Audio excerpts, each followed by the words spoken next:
నమస్తే, welcome to BCN news. నేను విజయలక్ష్మి. ముందుగా ముఖ్యాంశాలు. తాడేపల్లిగూడెంలో సుపరిపాలనలో తొలి అడుగు కార్యక్రమంలో పాల్గొన్న ఏపీఐఏసీ చైర్మన్ మంతెన రామరాజు. కూటమి ప్రభుత్వ ఏడాది పాలనపై ప్రజలకు వివరణ.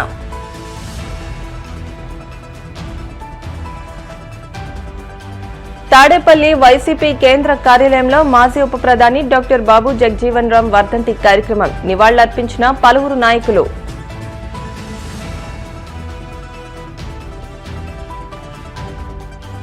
వాడపల్లి వెంకన్న ఆలయంలో ప్రత్యేక పూజలు. మంగళ వాయిద్యాల నడుమ శ్రీ స్వామి అమ్మవార్లకు మేలుకొలుపు సేవ, ఈశ్వరి లక్ష్మీ హోమం.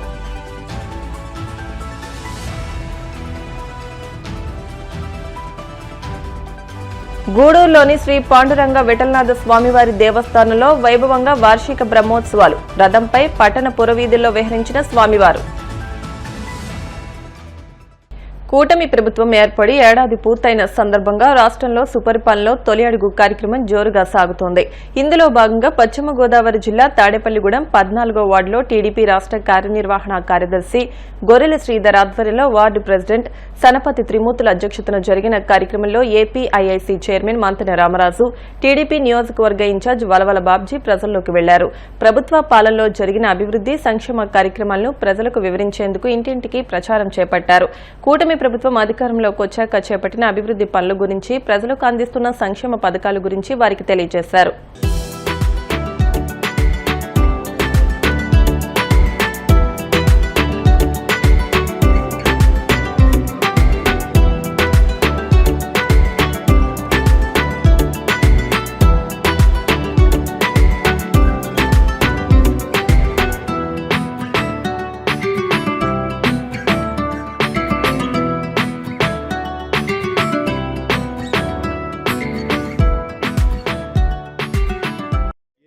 ముఖ్యంగా గౌరవనీయులు నారా చంద్రబాబు నాయుడు గారు సూపర్ 6 లో భాగంగా ఒక సంవత్సర కాలంలో ఆర్థిక ఇబ్బందులు ఎన్నున్నప్పటికీ కూడా ప్రతి ఒక్క విషయాన్ని ఎన్డీఏ కూటమిలో భాగంగా గౌరవనీయులు నరేంద్ర మోడీ గారు కానీ, పవన్ కళ్యాణ్ గారు కానీ, గౌరవ శాసనసభ్యులు తాడేపల్లిగూడెం వారు కానీ అందరూ అన్ని వర్గాల సహాయ సహకారాలతోటి ముందరకు తీసుకెళ్లడం జరుగుతా ఉంది. ముఖ్యంగా ఈ రోజు ఈ కార్యక్రమం ప్రతి ఇంటికి వెళ్ళి ఎవరికన్నా వారికి ఉన్నటువంటి ఇబ్బందులు తెలుసుకుని ఇంకా బెటర్ గా ఏదైతే మనం ఇవ్వగలమో పాలన యొక్క సుపరిపాలనలో భాగంగా 4.1 లో భాగంగా ఈ రోజు మనం ప్రతి గ్రామాల్లో గాని, ప్రతి మున్సిపాలిటీలో వార్డులు గాని మన నాయకులందరూ కూడా వెళ్ళి తిరగడం జరుగుతా ఉంది. ఎవరైతే సంబంధించినటువంటి మహిళలకు సంబంధించి ఏదైనా స్కీమ్స్ అందకపోయినా కూడా ఈ రోజు పిల్లలకు సంబంధించి 15,000 రూపాయలు దాంట్లో గానీ, అదే విధంగా పెన్షన్ లో కానీ ఏ సమస్యలు ఉన్నా వచ్చినటువంటి నాయకులకు తెలియజేస్తే అధికారులతో మాట్లాడి ఆ ప్రాబ్లమ్ సార్ట్అవుట్ చేయడంలో ముఖ్య ఉద్దేశం.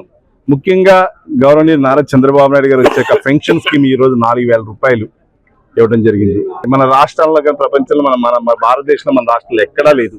4,000 రూపాయలు ఇస్తుంటే సుమారుగా 2,800 సుమారుగా ఓన్లీ తెలుగుదేశం పెంచినటువంటి పెన్షన్ స్కీమ్ ఇది.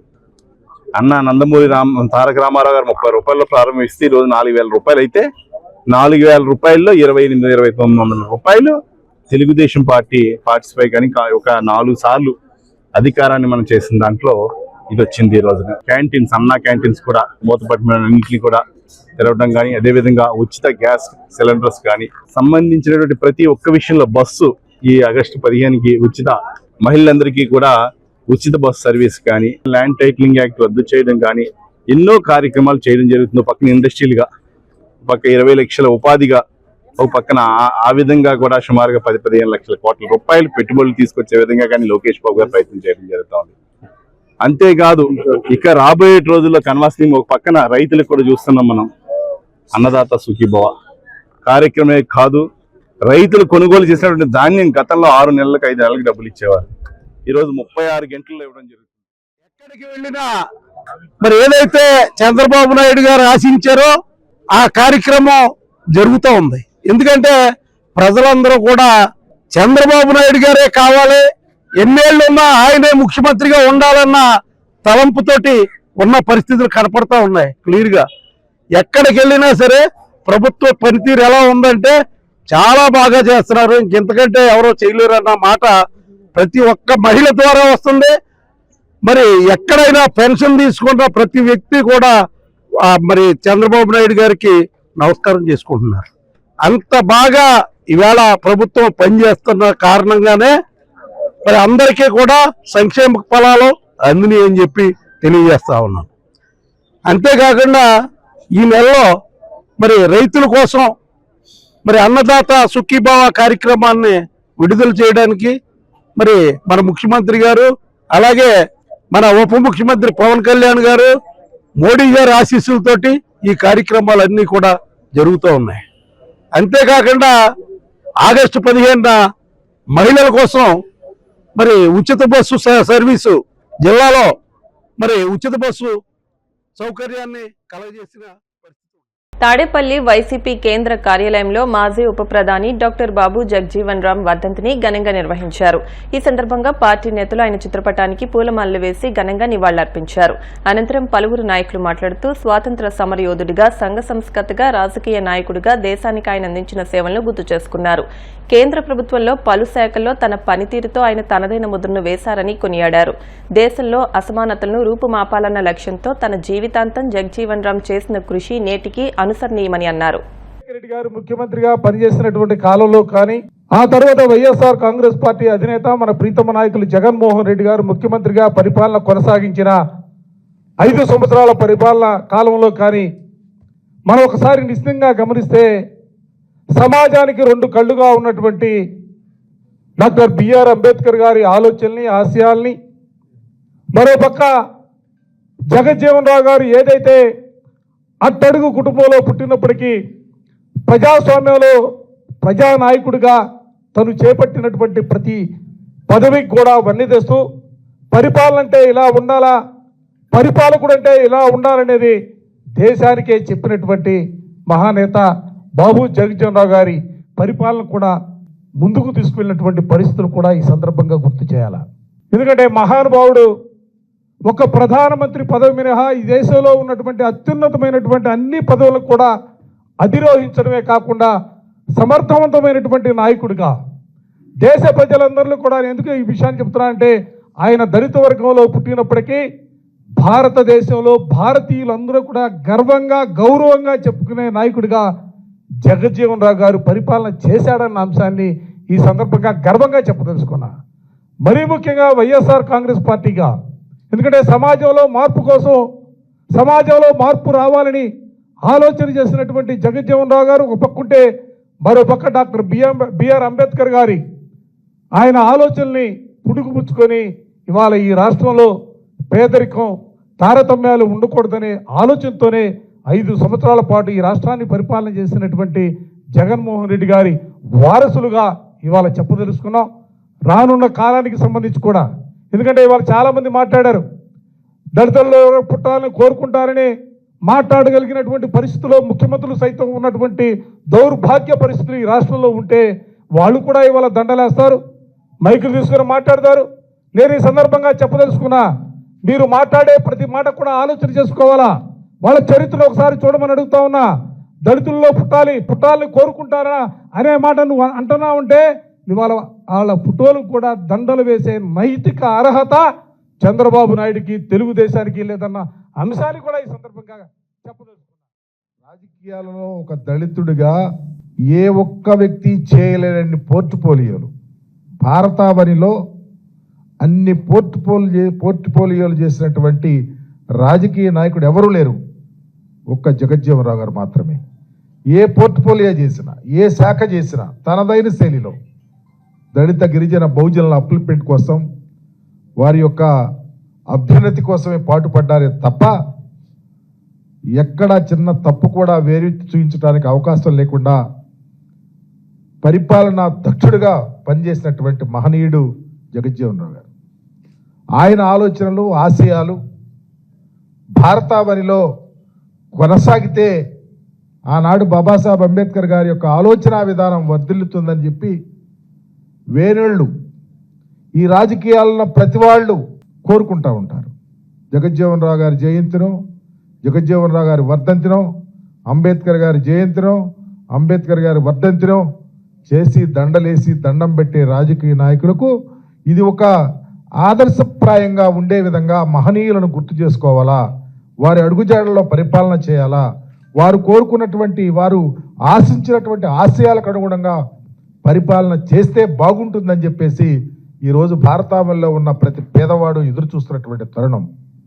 పర్టికులర్గా ఆంధ్రప్రదేశ్కు సంబంధించి అంబేద్కర్ గారి యొక్క ఆలోచన కానీ, జగజ్జీవన్ రావు గారి కాన్సెప్ట్ కానీ పుడికి పుచ్చుకుని భుజాన వేసుకుని పనిచేసినటువంటి ముఖ్యమంత్రుల్లో మొట్టమొదటి వ్యక్తి డాక్టర్ రాజశేఖర రెడ్డి గారు అయితే, రెండవ వ్యక్తి ఈ రాష్ట్ర చరిత్రలో జగన్మోహన్ రెడ్డి గారు. ఎంత మోసం చేశాడంటే 87 లక్షల మందికి జగన్మోహన్ రెడ్డి గారు అమ్మఒడి ఇస్తే 50 లక్షల మందికి ఇచ్చి 30 లక్షల మందికి కోత వేశాడంటే మెజారిటీ ఎవరు?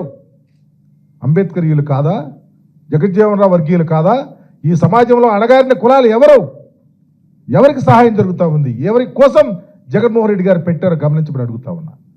సంక్షేమాన్ని పూర్తిగా బాటలు వేయాల్సినటువంటి ముఖ్యమంత్రి బీటలు వేసి ఈ రాష్ట్రంలో జగజ్జీవన్ రావు కాన్సెప్ట్ని తొంగలో తొక్కినటువంటి ముఖ్యమంత్రి చంద్రబాబు నాయుడు. కోనసీమ తిరుమలగా వర్ధిల్లుతున్న వాడపల్లి శ్రీ వెంకటేశ్వర స్వామి ఆలయంలో సోమవారం ప్రత్యేక పూజలు వైభవంగా నిర్వహించారు. మంగళ వాయిద్యాల నడుమ శ్రీ స్వామి అమ్మవార్లకు మేలుకొలుపు సేవను నిర్వహించిన అనంతరం ఐశ్వర్యలక్ష్మి హోమాన్ని జరిపించారు. అర్చకులు శ్రీ స్వామి అమ్మవార్ల వసంత మండపంలో అష్టోత్తర పూజలు నిర్వహించగా ప్రత్యేక అలంకరణలో ఉన్న స్వామిని దర్శించుకుని భక్తులు తరించిపోయారు.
ఇప్పుడు కాసేపు ప్రకటనలు.